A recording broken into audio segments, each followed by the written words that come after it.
کچھ اہل سنت علماء کے نام میں لے رہا ہوں، بالخصوص یہ لوگ کہ جن کے اپنے مکتب فکر میں ایک اثر ہے، ایفیکٹس موجود ہیں اور لوگ ان کی بات کو مانتے ہیں، لوگ قبول کرتے ہیں ان کو. ان میں سے کوئی بھی تیار ہو جائیں اور وہ ہمارے ساتھ مناظرہ کر لیں. ہمارے ولی اثر جو ادارہ ہے، یہاں کے جو محققین ہیں، ان کے ساتھ مناظرے کے لیے تیار ہو جائیں. تو میں نام لے رہا ہوں ان علماء کے نام، پھر ہم نام لینے کے بعد جو ہے شہباز بھائی کی طرف آتے ہیں.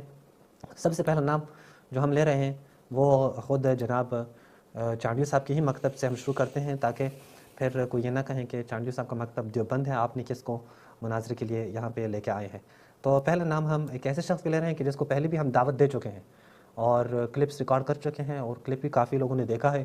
وہ منظور مینگل صاحب. کال بھی جو ہے وہ آ رہی ہے ہمیں. جی جلدی سے آپ نام بیان کر دیں. جی پھر ہم کال کی طرف آتے ہیں. جی بالکل. ان کے مولویوں کے. تو مولوی صاحب کے یہ نام لے لیتے ہیں، پھر اس کے بعد کال کی طرف آتے ہیں. پہلا نام جو ہے وہ منظور مینگل صاحب ہے. منظور مینگل صاحب جو آستینیں چڑھا کر کہتے ہیں میں ایران گیا تھا، میں نے مناظر کیے تھے. منظور مینگل صاحب آپ آ جائیں اور آپ مناظر کریں. دیکھیں آپ کے دیوبند ایک مناظر ہیں، ان کی حالت آپ نے دیکھ لی. تو ان کے پاس تو کچھ بھی نہیں تھا سوائے کچھ آیات پڑھنے، اس کی تلاوت کرنے کے علاوہ کچھ بھی نہیں تھا. اور ایک تفسیر صافی کی کتاب اٹھائی ہوئی تھی اور تکرار کے ساتھ بس وہ پورا مناظرہ اس نے اسی پہ گزار دیا. تو یہ منظور مینگل صاحب آپ آ جائیں، آپ دفاع کریں اپنے مذہب کا اور ہمارے ساتھ مناظر کے لیے آپ لبیک کہیں. دوسرا نام جو میں لینا چاہتا ہوں وہ بھی انہی کے مکتب سے، وہ عبدالجبار حیدری صاحب ہیں، جو وہ بھی آستینیں چڑھا کر بڑے جو ہے تقریریں کرتے ہیں اور کہتے ہیں میں یہ کروں گا اور وہ کروں گا. ابھی تک کوئی ایک مناظرہ بھی اس نے شیعوں کے ساتھ نہیں کیا. عبدالجبار حیدری صاحب آپ بھی آ جائیں، ہم آپ کی توہین بالکل بھی نہیں کریں گے. دیکھیں آپ نے دیکھا چانڈیو صاحب آئے، پورا ٹائم ان کو دیا، عزت احترام سے ان کا نام پکارا. اس طرح آپ سب کو جو ہم عزت احترام کی نگاہ سے یہاں پہ جو ہے اس سے مناظرہ کریں گے، ہمارے محققین مناظرہ کریں گے ان سے، اور آپ کے جو ہے وہ شخصیت کے اوپر ہم کوئی ایک لفظ بھی ایسا جو ہے وہ بیان نہیں کریں گے، ادا نہیں کریں گے جو جس سے توہین کی بو آ رہی ہو. تو عبدالجبار حیدری صاحب آپ بھی آ سکتے ہیں. ایک اور نام جو ہمیں کہا گیا ہے وہ دوستوں نے دیا ہے، وہ علی معاویہ صاحب ہیں. علی معاویہ صاحب ضرور مجھے لگتا ہے یہ نام جو ہے آپ کا یہ فیک نام ہے، کوئی دوسرا نام آپ کا ہے جسے آپ معروف ہوں گے، اصل نام تو آپ کو کوئی اور ہوگا. آپ بھی آئیں اور آپ اگر جو ہے وہ آمادی کا اظہار کریں، ہمیں خوشی ہوگی کہ آپ کے دلائل جو ہے وہ ہم یہاں پہ ڈسکس کریں. اب آتے ہیں خود بریلوی مکتب فکر کی طرف. تو مفتی حنیف قریشی صاحب ہیں، ان سے ہماری گزارش ہے، یا اس طرح مفتی راشد محمود صاحب ہیں، ان سے ہماری گزارش ہے، یا دیگر جو بریلوی علماء ہوں کہ جو اپنے علاقوں میں مقبول ہوں، یعنی ہمیں اپنے جو مذہب کے ہاں مقبول ہوں. یہ نہیں کہ مناظرہ کرنے کے بعد پھر وہ شروع ہو جائیں کہ نہیں یہ تو اس کو تو ہم مانتے ہی نہیں ہیں، یہ تو اس کو کچھ آتے ہی نہیں ہے، یہ تو مولوی ہی نہیں ہے. تو پہلی بات یہ ہے کہ آپ نے یہ دیکھنا ہے کہ جو علماء ہیں ان کے وہ مقبول ہوں، انہیں قبول کرتے ہوں تو وہ آ جائیں، وہ مناظرہ کریں. اب اہل حدیث کی طرف بھی جاتے ہیں تو ابو یحییٰ نورپوری صاحب ہیں، یہ بھی اہل حدیث جو مسلک مکتب فکر ہیں ان سے تعلق رکھتے ہیں، اور ان سے بھی ہماری گزارش ہے کہ آپ مناظرہ ہمارے ساتھ کر لیں اور دفاع کر لیں. جو موضوع ہم دیں اس پہ آپ دفاع کے لیے آ جائیں، موضوع خود بھی انتخاب یا کر سکتے خود بھی ہیں. آپ موضوع انتخاب کریں، کوئی مسئلہ نہیں ہے ہمارے لیے. یا اسی طرح مصطفیٰ امن پوری صاحب ہیں جو انہی کے استاد ہیں، ابو یحییٰ نورپوری صاحب کے استاد ہیں اور ایک بہت بڑے محقق شمار کیے جاتے ہیں اپنے مکتب میں. ان سے بھی ہماری مؤدبانہ گزارش ہے کہ آپ آ جائیں اور عزت و احترام میں ہم آپ کا جو ہے وہ استقبال کریں گے، آپ کو بالکل ویلکم کہیں گے اور کوئی ایک لفظ بھی نہیں بولیں گے جو جس سے توہین کی بو آ رہی ہو. اسی طرح عمر صدیق صاحب ہیں، وہ بھی اہل حدیث مکتب فکر کے ہیں، تو ان سے بھی ہماری گزارش ہے کہ یہ آ جائیں اور ہمارے ساتھ مناظرہ کر لیں. ظاہر ابھی جو ہے وہ سوشل میڈیا نے ہمیں یہ سہولت فراہم کی ہے، آپ اپنے گھر میں ہی بیٹھ کر مناظرہ کر سکتے ہیں. وہ دور ختم ہوا کہ جہاں پہ ایک ہی کمرے میں بیٹھ کر مختلف الفاظ ایک دوسرے کے لیے جو ہے استعمال کیے جا سکتے تھے. ابھی آپ سوشل میڈیا پہ دنیا آپ کو دیکھ سکتی ہیں اور آپ کے استدلال سے دنیا استفادہ کر سکتے ہیں. تو میرے خیال میں یہ آپ کے لیے گولڈن چانس ہے کہ آپ آ جائیں. آپ کی نظر میں اگر شیعہ گمراہ ہیں تو ان کے آپ ہدایت کریں، ان کو ہدایت دیں تاکہ وہ آپ کے فرامین سے جو ہے وہ ہدایت لے سکیں. یہ کچھ نام تھے جو میں اور شہباز بھائی نے ہم نے لکھے ہیں.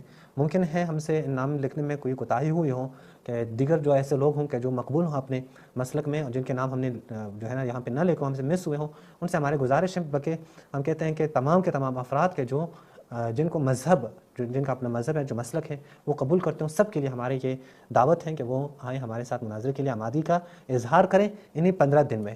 تو انشاءاللہ آج میرے خیال میں 2 جنوری ہے شہباز بھائی، تو 2 جنوری سے 15 دن یعنی آپ 17 جنوری تک ہم آپ کا انتظار کریں گے. اگر 17 جنوری تک کوئی بھی شخص تیار نہ ہو جائے، کسی نے بھی آمادی کا اظہار نہیں کیا، تو ہم پھر مجبور ہیں کہ چانڈیو صاحب کے ساتھ وہ جو دوسرا مناظرہ ہے وہ بھی ہم چانڈیو صاحب کے ساتھ ہی کریں. پھر ہمارے پاس کوئی اور راستہ نہیں ہے. جی شہباز بھائی، ہم تو آپ کی طرف آ رہے ہیں. جی ناظرین، جیسا کہ آپ نے ملاحظہ کیا، ایک وقت ہم تمام اپنے دیکھنے والے جتنے بھی ہمارے عزیزان ہیں ان کی خدمت میں عرض کر رہے ہیں کہ 17 جنوری تک وقت جو ہے وہ تمام جتنے بھی اہل سنت مکتب سے تعلق رکھنے والے ہیں. بالآخر اہل سنت کے اندر بھی جو پارٹیشن ہوئی ہوئی ہے، دیوبند ہیں، اہل حدیث ہیں، بریلوی ہیں، تو ان کے بھی جو اکابرین ہیں ہم نے ان کے نام لیے، اماد بھائی نے ان کے نام لے دیے. ان سب کو دعوت دی جاتی ہے کہ آپ اپنے مکتب کے دفاع کے لیے، آپ اپنے مذہب کے دفاع کے لیے تشریف لائیں.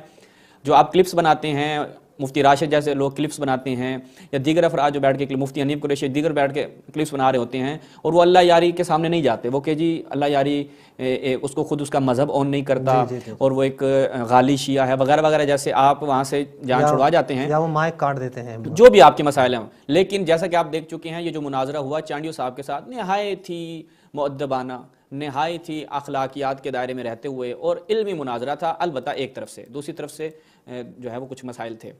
تو آپ سب کو دعوت دی جاتی ہے، جتنے بھی یہ علماء جن کے نام لیے گئے. اور اس کے علاوہ ایک دو کا میرے بعد میں ذہن میں آیا. ایک مفتی ساق صاحب کے شاگرد ہیں جناب کاشف صاحب.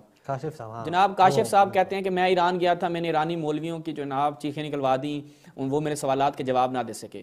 تو ہم بطور خاص کاشف صاحب کو خطاب کرتے ہوئے دعوت دے رہے ہیں کہ آپ نے یہ جو دعویٰ کیا کہ میں ایران گیا اور وہاں کے علماء میرے سوالات کے جوابات نہ دے سکے، اپنے مکتب کا دفاع نہ کر سکے، ان مفتی کاشف صاحب کو رسمی طور پر، آفیشلی طور پر مؤسسہ ولی عصر کم المقدس، حوزہ علمیہ کم المقدس میں جو ایک نامور ادارہ ہے آیت اللہ قزوینی کا ولی عصر، اس مؤسسے کی جانب سے مناظرے کی دعوت دی جاتی ہے کہ آپ آئیں اور اپنے ادعا میں جو آپ نے کیا کہ میں نے ایرانی علماء کو شکست دی اور وہ میرے سوالات کے جوابات نہ دے سکے، آپ کو دعوت دی جاتی ہے. اور آپ ہی کے ساتھ، آپ ہی کے مشرب کی ایک اور شخصیت انجینئر محمد علی مرزا صاحب، جن کو ہم بارہا دعوت دے چکے ہیں، وہ اللہ یاری کی طرف جانے سے تو کتراتے ہیں، لیکن انہیں دعوت دی جاتی ہے کہ ایران کا حوزہ علمیہ، دیکھیں آپ کہتے ہیں جی پاکستان میں فلاں فلاں شخصیت سے لکھوا کر لاؤ، یہاں پر ان سے بڑی مناظرے میں کوئی شخصیت نہیں ہے. آیت اللہ قزوینی جو ہیں یہ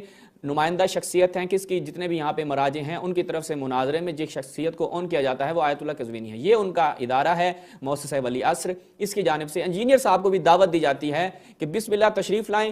اور دیکھیں یہاں آپ اگر وہ چانڈیو صاحب والا مرزا صاحب مناظرہ دیکھیں تو اس میں آپ دیکھ سکتے ہیں کہ کس قدر مؤدبانہ انداز میں یہاں پر گفتگو ہوتی ہے اور علمی انداز میں گفتگو ہوتی ہے. آپ کے اندر اگر علمی قابلیت ہے تو بسم اللہ تشریف لائیں، اور یہاں پر کسی قسم کا کوئی بہانہ بھی نہیں چلے گا. اگر آپ کا مذہب حق ہے، آپ کا مشرب حق ہے تو آپ تشریف لائیں. اگر آپ نہیں آتے اور بہانوں سے کام لیں گے تو سمجھ جائیں کہ مرزا صاحب جو ہیں وہ ویورشپ اور یہ اپنی شہرت کے پیچھے ہیں، حق کے طلبگار نہیں ہیں. چلتے ہیں پہلے کلپ کی جانب.